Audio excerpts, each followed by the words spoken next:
Hey everyone, I wanted to get into 5 quick tips in real estate photography, so let's get right into it.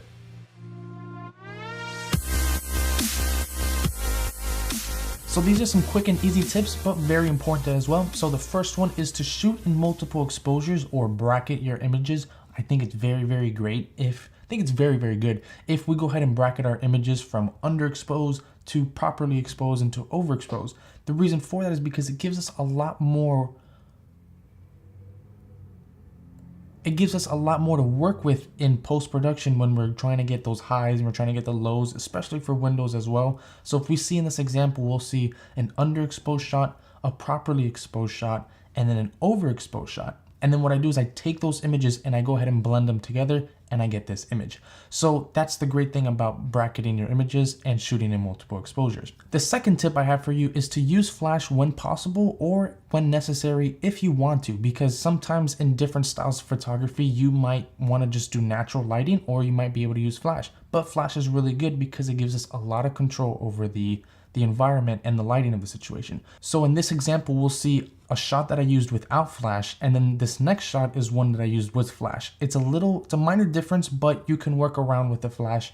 By the way, this flash was to my camera right, and it was pointed straight up into the ceiling just so that it can bounce off of the ceiling. So the third tip I had for you is to make sure that you can shoot at multiple angles or make sure that you have the best shot possible for that particular room. Maybe you might have to stand around and look, or you can just take multiple shots and see which one works out better. So in this example, I have a shot from here. This example, I have a shot from here. And then in this example, I have a shot from here. And then you can just determine which one you think looks best for that room. Another thing I also have is that I think you should always make sure that you clean up everything in a shot.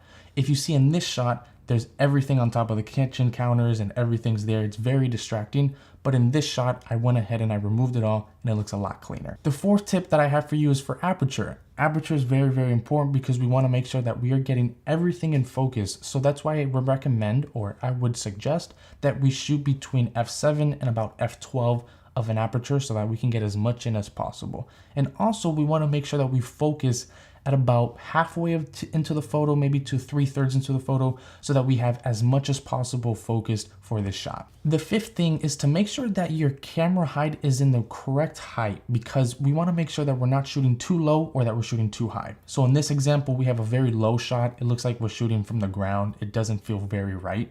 Then on this shot, we're shooting very high and we have the camera pointed down. It just doesn't look too right. It's just not perspectively correct. And then if we shoot at this height, it looks a lot better and a lot pleasing. This height is around 3 to 4 feet from the ground on your tripod, and I just found it to be a great perspective and a great neutral height. So those are my 5 quick tips for real estate photography. I hope you guys enjoyed them and got a little bit out of it. If not, no worries. So if you have any questions or comments, please leave them in the comments section below. If you like this video, please give it a thumbs up. If you haven't already, please subscribe because I'll be releasing new videos every week. And if you also would like to see more content or more blog posts or some free resources, I have a website called apertureuniversity.com. Link it below and you can see more there. And until then, I'll see you guys next time. Take care.